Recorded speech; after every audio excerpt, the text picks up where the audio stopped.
All right, so in this example, we've got a 500 kilogram disk, merry-go-round sort of thing, that's already spinning at a rate of 5 revolutions per minute. So every minute it completes 5 full revolutions. And let's say there's a person that has a mass of 100 kilograms standing on the disk, currently 1 meter from the axle, 1 meter from the axis of rotation. And let's say this person walks out to the edge.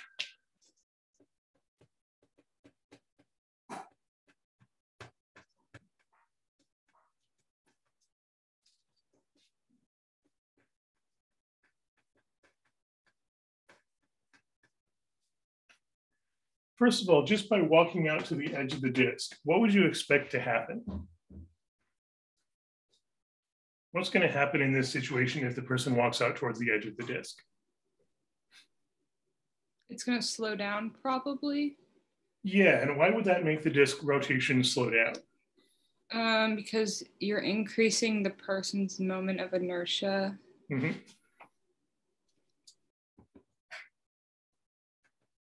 This increases I, the moment of inertia.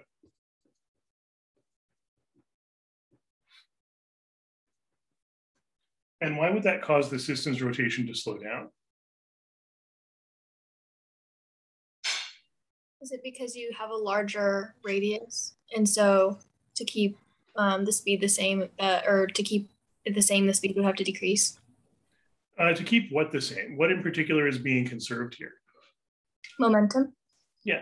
Or angular momentum? Right, I would specifically say angular momentum to distinguish from translational momentum.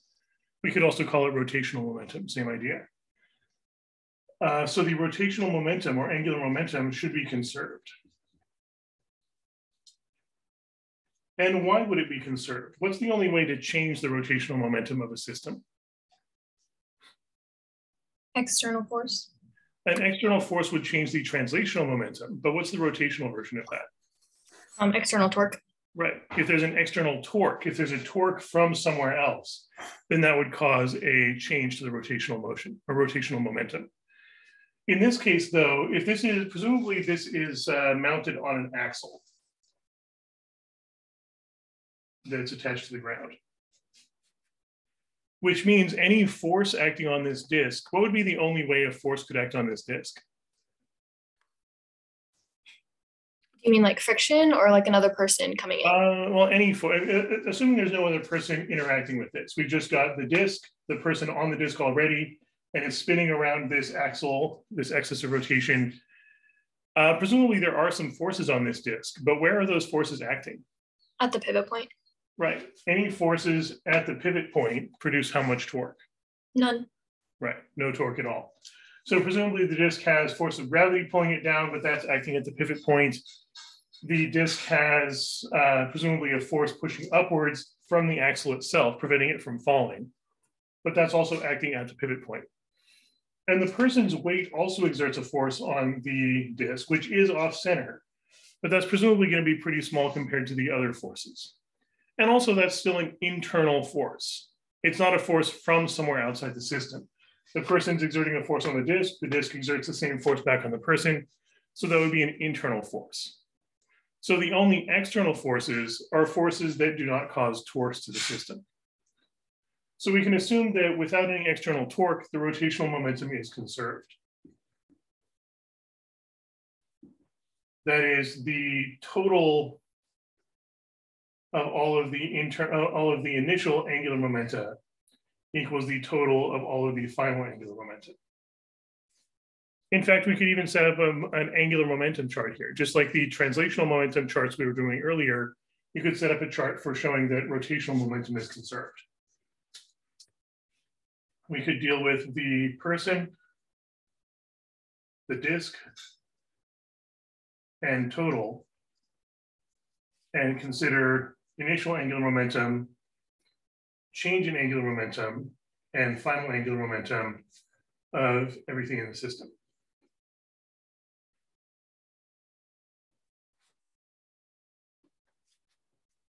So let's see if we can calculate those. How do we define angular momentum in the first place? How would we calculate the value of angular momentum? Inertia times omega. In other words, moment of inertia, the rotational version of mass, how difficult it is to change the rotation, times the angular velocity, how fast it's spinning, including direction.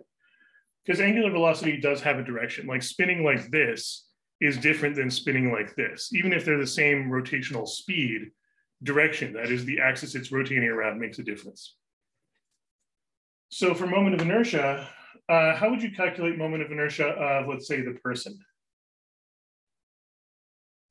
It's just a point, so r squared, I think. I don't really remember the equation.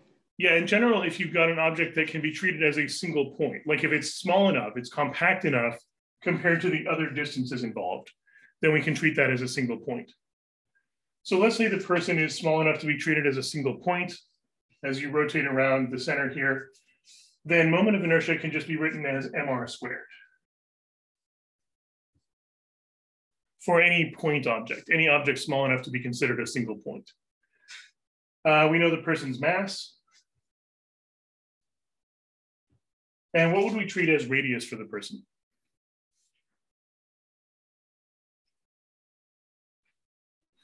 The initial would be 1. Yeah, 1 meter, because we measure all the distances from the pivot point, from the axis of rotation. So that'll be 1 meter squared. So the person's initial angular or moment of inertia is 100 times 1 squared, so that'll just be 100 kilogram meters squared. And then also, what about the angular velocity?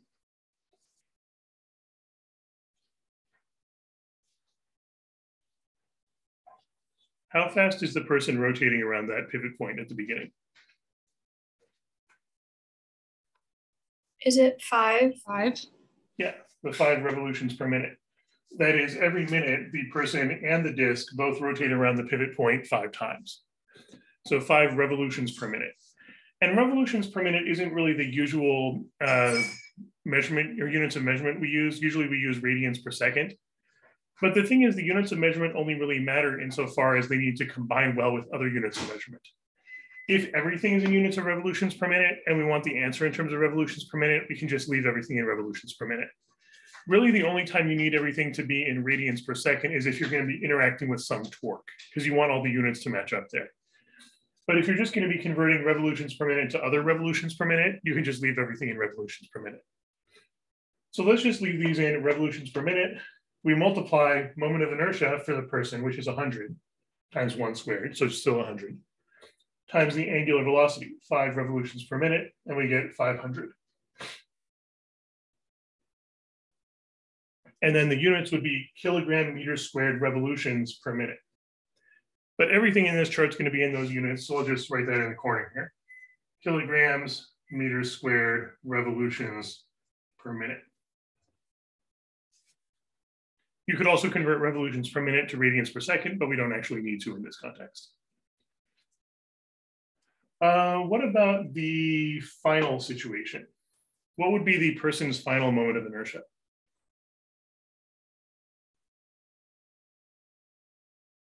Or how would we calculate that? What would be different? It would just be times 3.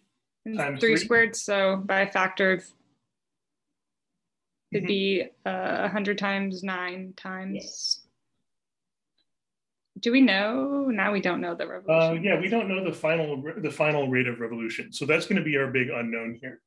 Our big unknown is, what is omega final? That is, how fast is the whole system spinning at the end? So we can say initially we've got 500 kilogram meter squared revolutions per minute for the person. And in the final situation, we've got 100 times 3 meters squared, because you're now 3 meters away from the pivot point. So that'll be 900, but times some unknown final angular velocity. And we don't yet know the final angular velocity. Any questions on that so far?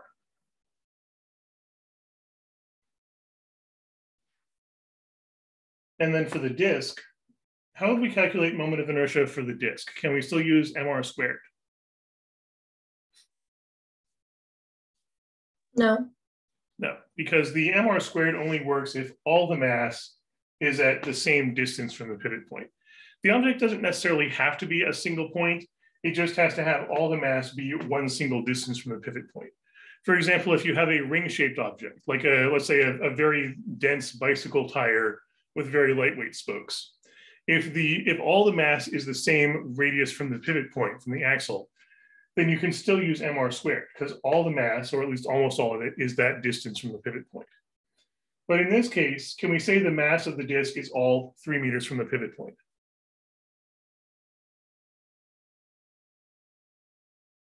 We've got 500 kilograms of mass. Is all that mass out at the edge? No. No. But aren't there equations we're given for these? Yeah, and those equations are determined from integration. If you take an integral of a little bit of mass times distance of that mass squared, but the end result is a formula for that shape. So if we look up a formula for the moment of inertia of a disk, have they given you a chart of formulas for different shapes? I think she did in lecture. I think it's 1/4, but I could be wrong. Yeah, for a disk, I think it ends up as 1/2 according to the chart I'm looking at here. But if you have they should be giving you either equations for formulas for whatever shape you happen to look at, or if they might give you a chart of formulas for lots of different shapes. But in the chart I'm looking at, it says that for a cylinder or disk rotating around its own center, then the moment of inertia should be 1/2 mr squared. So for the disk, moment of inertia is 1/2 times mass times radius squared. And I'm just using capitals here to distinguish between the mass and radius for the person. But the reason why we have this 1/2 here, if we didn't have the 1/2, it was just mr squared, we'd be assuming that all the mass is that distance from the center. The fraction here signifies the fact that most of the mass is closer to the center than that, closer to the pivot point. So in general, most moment of inertia formulas for most shapes are going to be some fraction times mass times radius squared. And that fraction describes how the mass is distributed. And again, that ultimately comes from an integral. If you split this up into a bunch of individual rings, each one of those rings could be written as mr squared, but the integral adding them up ends up as 1/2 times the total mass times the total radius squared. So if we fill in those values, we've got 1/2 times mass of the whole disk, 500 kilograms, times radius, that's 3 meters squared. So that's 1/2 of 500 is 250, times 3 squared would be 9. So 9 times 250 is what, 2,250?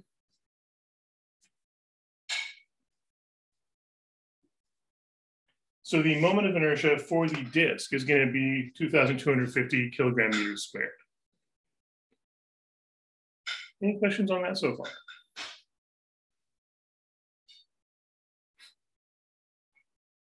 And then what do we do with that to find the angular momentum? Multiply by 5. Yeah, multiply that by 5 because that's the angular velocity. So 2250 times 5 would be 11,250. I think that's it.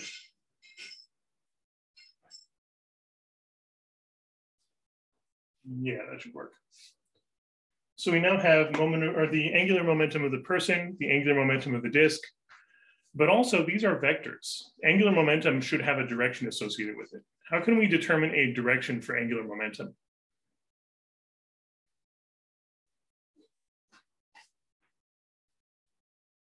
How would we assign a direction to each one of these? Can you use like the kind of like the right-hand rule and follow the rotation to do like up or down? Yeah, there's a variation on the right-hand rule. And yeah, typically what you would do is you take well, first of all, before we even do a right-hand rule, the direction of angular velocity or angular momentum is supposed to represent the axis of rotation. And you mentioned up or down here. That is indeed the direction of the axis. This axis that the merry-go-round is rotating around is a vertical axis. So the angular velocity and angular momentum can only be up or down. And to choose one of those, you curl the fingers of your right hand in the direction of motion. Like this disk, it's rotating this way. I guess you could describe that as counterclockwise when viewed from above, or clockwise when viewed from below. So clockwise and counterclockwise are kind of ambiguous. They depend on where you're looking at it from. But if the disk is rotating like this, if you curl the fingers of your right hand in the direction of rotation, your thumb unambiguously tells you a single straight line direction. So we would say the angular velocity and thus angular momentum of this system is upwards. That doesn't mean anything's moving upwards. It means everything's rotating around an upwards pointing axis. So we would describe these as 500 kilogram meter squared revolutions per minute upwards, and 11,250 kilogram meter squared revolutions per minute upwards. And then we would add those together as vectors. If you got 500 upwards plus 11,250 upwards, what's the result?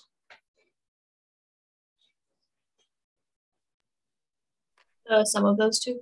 Yeah, we can add those together. And since they're vectors pointing in the same direction, we don't really even need to worry about components. Anytime vectors are pointing in the exact same direction and you want to add them, you can just add their magnitudes. So we end up with 11,750 also in the straight up direction. So that would be the total angular momentum of this whole system at the beginning. Any questions on that initial column so far?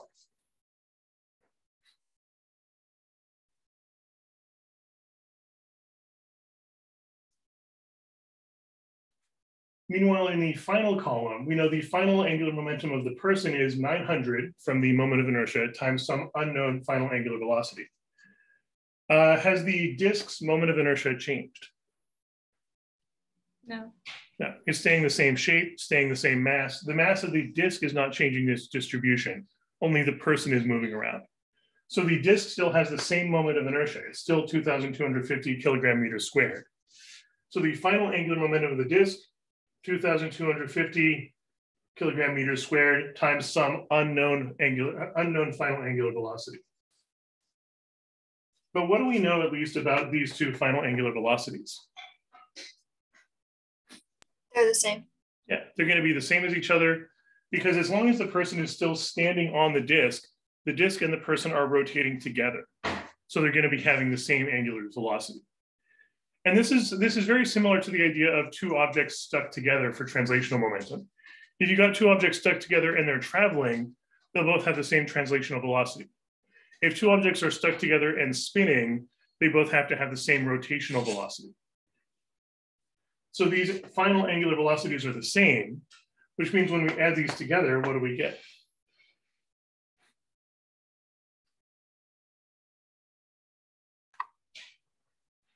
$11,250. Yeah, add those up. Wait, is that 11,000? I might have done that wrong. No, it's not. 2250 plus another 900. Is that 3150? I think. Because 22 plus 9 is 31, and 50 plus 0 is 50. Yeah, I didn't line them up correctly. My bad. That should do it. So 3150, and it's the same angular velocity. So we're factoring that out. We're combining like terms here. So 900 times some unknown variable plus 2250 times that same unknown variable is 3150 times that same unknown variable. So even though we don't know what the final angular velocity is, we can at least write all these final values in terms of one unknown. And what do we know about the total change? 0. Yeah, there's 0 total change because we're assuming there's no external torques applied to the system. So we can assume that there's no change to the total angular momentum. What does that tell us about these two total values? They have to equal each other. Yeah, we can set those equal to each other. So setting up the equation there, we've got 11,750, and formally we should include the units here: kilogram meters squared revolutions per minute must equal this total final value, 3,150, and that was units of kilogram meters squared because that was just the moment of inertia, times the unknown final angular velocity. And I guess we should probably label this with a direction also. This is not just 11,750, it's 11,750 upwards. And with that, how would we now solve for the unknown final angular velocity? Just divide by 3,150. Exactly. We just divide both sides by that 3,150 kilogram meters squared.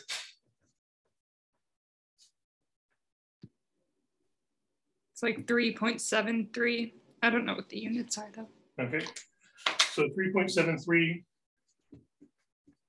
And we should definitely investigate the units. We had kilogram meter squared revolutions per minute. We're dividing by kilogram meters squared. So what's going to happen? Revolutions per minute. Yeah, because the kilograms cancels out, the meter squared cancels out. So we're left with revolutions per minute. This is why I mentioned earlier that we don't actually need to convert the revolutions per minute to radians per second. The revolutions per minute here don't really interact with anything else. They get multiplied by kilogram meters squared, but we're dividing by kilogram meters squared in the end anyway. So those just cancel out and we're left with revolutions per minute. So that suggests that the final system is spinning at 3.73 revolutions per minute. And also, what would be the direction here?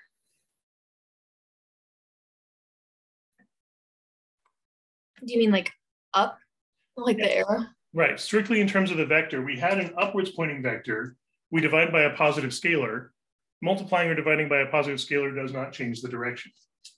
So the result is 3.73 revolutions per minute upwards as the final angular velocity. And again, that doesn't mean anything's moving upwards. It just means everything's spinning around an upwards axis. So the whole system is still spinning the same way it was before, but how does the final angular speed compare to the initial angular speed? Slower? Yeah, it has slowed down.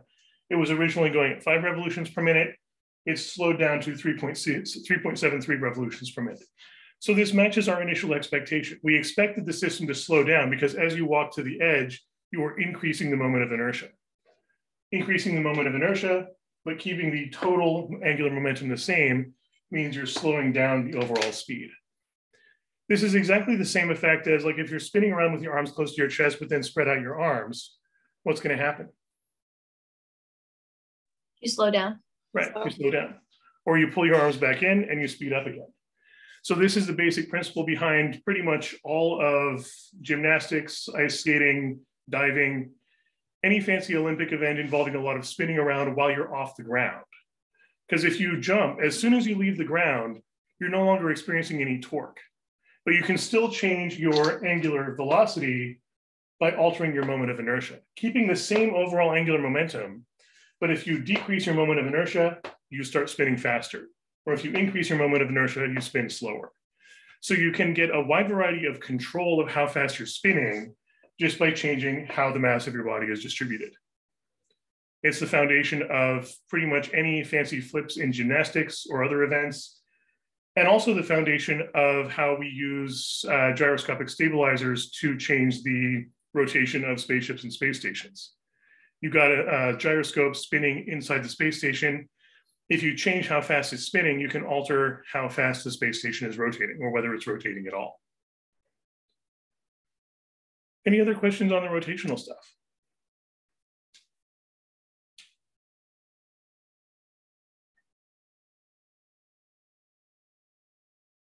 All right, then let's try out some position velocity acceleration graphs.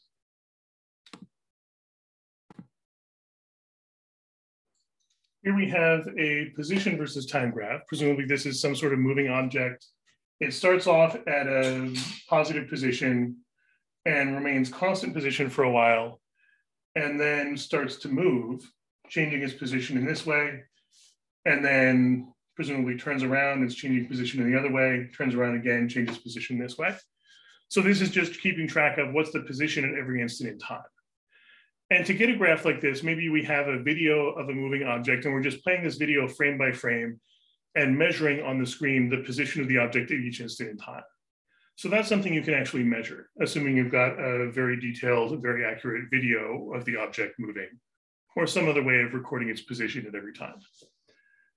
And from that, we should be able to find a velocity graph and an acceleration graph, or at least sketch those out. And the way we would do that, what does velocity actually mean? How does velocity relate to position? It's the derivative. Yeah, velocity is the derivative of position, dx dt, or dy dt, or dr dt, whatever variable you're using for position. Usually we would use x if it's horizontal motion, or y if it's vertical motion, but just whatever variable you're using for position. So that's the velocity. And we're assuming this is one-dimensional, so we can kind of treat these as scalars rather than vectors, or just the x component of the vector. But to find the velocity, we just need to find the derivative of this graph. And what does the derivative tell you about a graph? The rate of change. The rate of change. And what does that look like on the graph? On which graph? Oh, it's the slope. Yeah, the derivative tells you the slope, specifically slope of the tangent line. Because like if you've got a straight line, that has a slope. If you've got a curve, technically it doesn't have a slope, but at any given point, there's a tangent line to the curve, and that tangent line has a slope. So we can say that the value of velocity is the slope of the tangent line of position. The value of velocity is the slope, formally slope of the tangent line of position. So if we can describe the slope of the position graph at every instant in time, that tells us the value of the velocity graph at that instant in time. And this is why I like drawing these graphs stacked up vertically like this. So you got an X graph, a V graph, and an A graph. That way the time axes are shared by all these graphs. So if something important is happening at a certain instant in time, you can easily track that same instant in time on the other two graphs as well.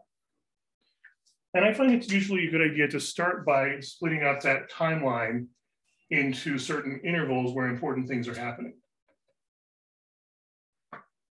For example, if we take a look at this position graph, it's just constant for a while until we get to this instant in time. At that instant in time, it starts going into a bit of a curve. So let's mark that as an important instant in time on all three graphs. Then it goes into a curve, and then the curve stops and it goes into a straight line again. So if we mark these on all three graphs, we've got horizontal, then going into an upwards curve, then going into a straight line again.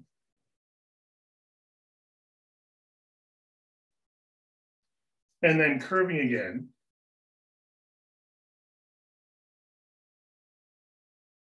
Also, it looks like we've got something important happening here as well. At this instant in time, the position reaches a maximum. Something important is probably going to happen there. So let's keep track of that too.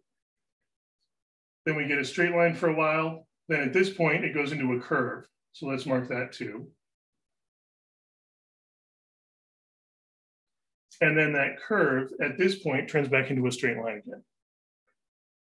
So what I'm doing here is just marking on all three graphs any point in time when it looks like there's an important change in what kind of graph we're looking at, what kind of shape, typically considering curves versus straight lines. And also any sudden changes in the curvature or sudden changes in the slope. And also it's a good idea to mark maxes and mins like this as well. So let's go ahead and mark this maximum.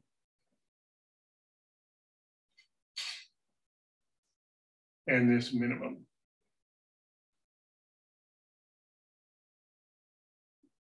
So just splitting up the graph into important intervals of time. And to consider those intervals, during this first interval, what can you say about the position graph? It's constant. Right, it's constant. And velocity is the derivative of the position graph. What's the derivative of a constant? 0. Right, so that means during that entire interval, the velocity is 0. So the velocity is 0 for that entire time interval. But then a little bit later, actually before we move on, let's see if we can find any other zeros. Are there any other situations where you would expect the derivative of a function to be 0? Possibly at the inflection points. Not necessarily the inflection points, because remember the derivative represents where the function is slope 0. At an inflection point, like an inflection point here where the graph is changing from concave down to concave up, at that point, we wouldn't want to say the slope is 0. Oh, sorry, the mins and the maxes. Yeah, at the maxes and mins. So at those points, we have slope 0.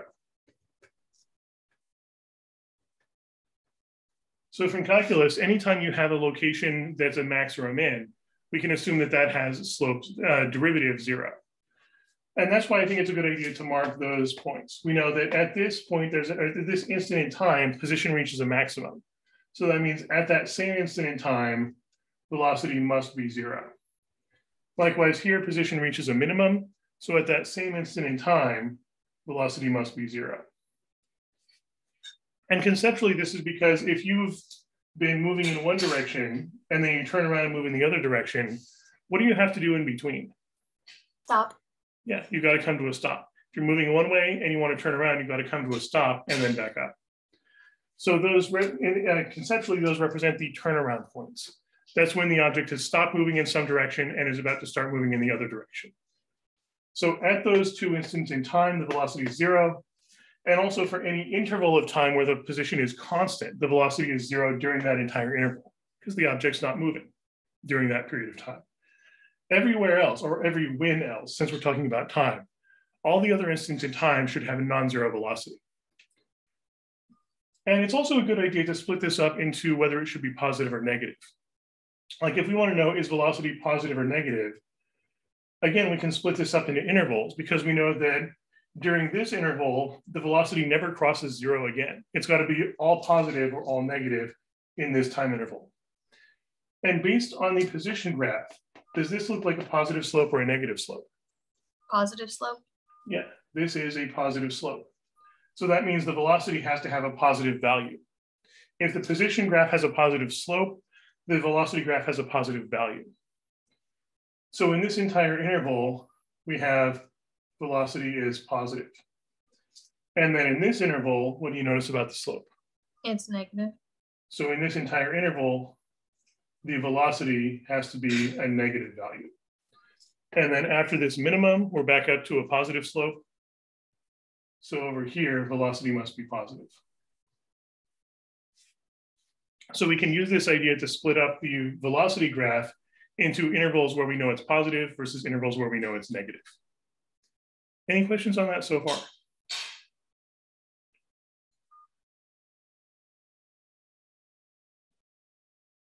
And then to get some more detail about that, if we focus on just the regions where it's a straight line, like in this region, it looks like the position graph is a straight line. What do you know about the derivative of a straight line? It should be constant. Right. So that means during that period of time, just the period of time where we have a straight line, the velocity should have a constant value, specifically a constant positive value. So during this time interval, the velocity is a constant positive value because the position has a constant positive slope during that time. A little later, skipping the curve for now, we've got a straight line again. Straight line with a negative slope. So what does that tell you? It should have a negative constant velocity. Yeah, velocity is a constant negative value.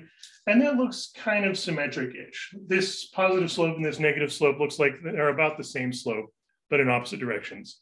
So I would expect the negative here to be the same absolute value, the same magnitude as the positive here. So we've got 0 velocity and then something mysterious, which we'll get to later, and then a constant positive velocity, another mysterious change, and a constant negative velocity. A little later, after this other curve that we'll skip for the moment, we've got another straight line. But what do you notice about this straight line compared to the other ones? It's steeper. It's much steeper, and therefore, what does that tell you about the velocity? It's faster. Yeah, in other words, we'd have a larger value. It's still constant though, because this straight line still has a constant slope. It's just a larger positive constant. So something like this, perhaps. So we've at least marked all of the regions where velocity is some constant value. If we now take a look at these curves, like for instance, here we've got the position graph is actually curving. What does that tell you about its slope during that timeline? It should be linear. Possibly linear. We don't necessarily know for sure.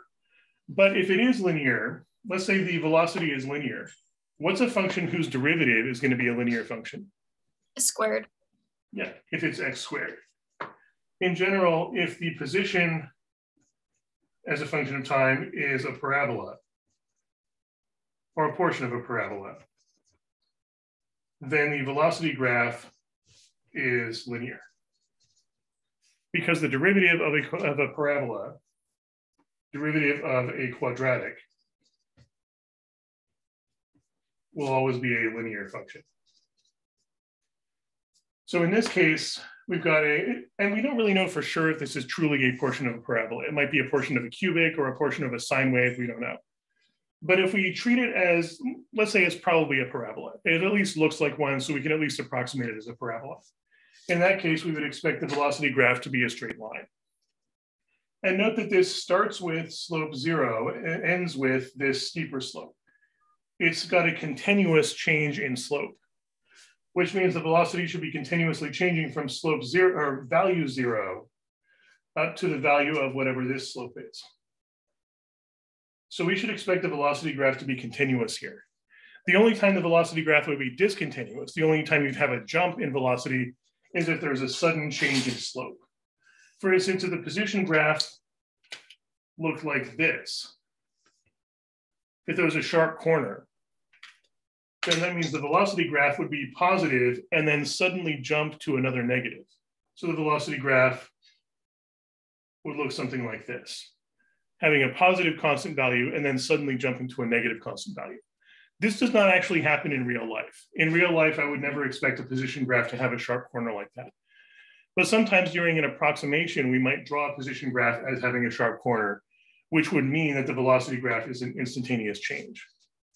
More realistic would be for it to not be a truly sharp corner, but just a very, very sudden curve, which means the velocity isn't truly an instantaneous jump, it's just a very sudden change, something like that. So sharp corners and sudden changes in velocity are not actually realistic, but they do sometimes show up in approximations. In this case, though, this curve suggests a gradual change in velocity. And likewise here, we're changing from a positive slope to 0 to a negative slope. And this portion does look like a portion of a parabola, so I think its derivative could be considered to be a straight line. Something like this. And note that it changes from positive to 0 to negative. Velocity changing from positive to 0 to negative means the position slope changes from a positive slope to flat to a negative slope, which is exactly what we observe here. And likewise over here, we've got another curve, which again, we will treat as a portion of a parabola, changing from negative slope to 0 slope to positive slope, and then even more positive. So the velocity is going to change from a negative value to 0 value to positive and even more positive value. So I think that will work well as a graph for the velocity. Any questions on that so far?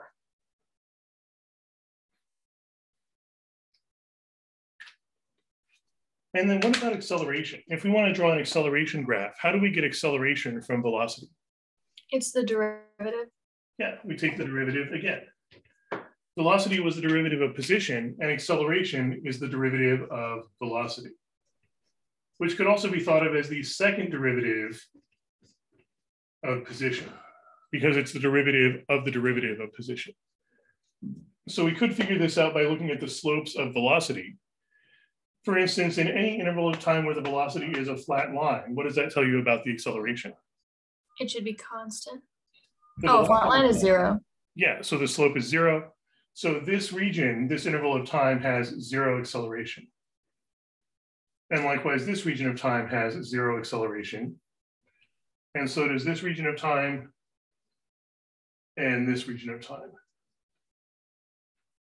As for the other ones, the in-betweens, what do you notice about the slope of velocity in this interval of time? It's linear. We've got a linear graph, which means constant slope. And would you say that slope is positive or negative? Positive. So I would expect the acceleration to be a positive constant value. And again, a true jump here is kind of unrealistic. Acceleration doesn't really change instantaneously. It would probably be more realistic to show this as a very sudden but not instantaneous curve.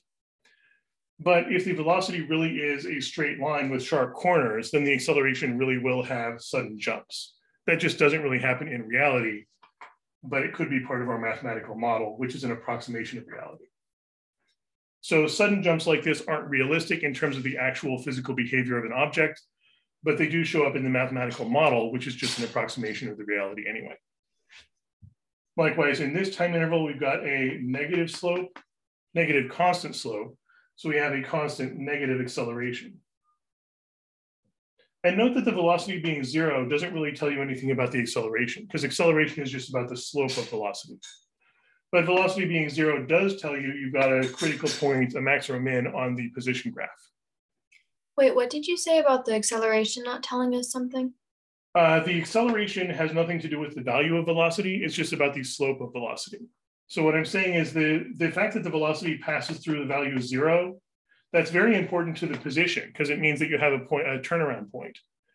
But the fact that the velocity's value is 0 doesn't really matter for acceleration. Acceleration doesn't care about the value of velocity. Acceleration just cares about the rate of change, the slope of the graph. Oh, I see. Okay, thank you. And likewise over here, we've got a much steeper velocity line. So that means during this interval of time, acceleration is going to be a much larger positive value. But again, a constant, because if this velocity is a linear function, it has constant slope. So the acceleration graph will look something like this. Any questions on that graph so far?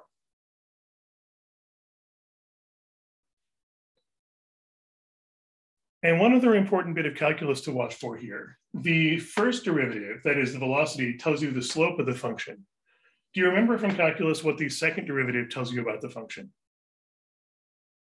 In particular, like the second derivative having a positive or negative value. No, I don't remember. If you consider the differences here, like here we've got, here and here we've got a positive value of acceleration corresponding to this curved portion and this curved portion. In this interval, we've got a negative value for acceleration, which corresponds to this curved portion. So what's the difference between these two curves versus this curve?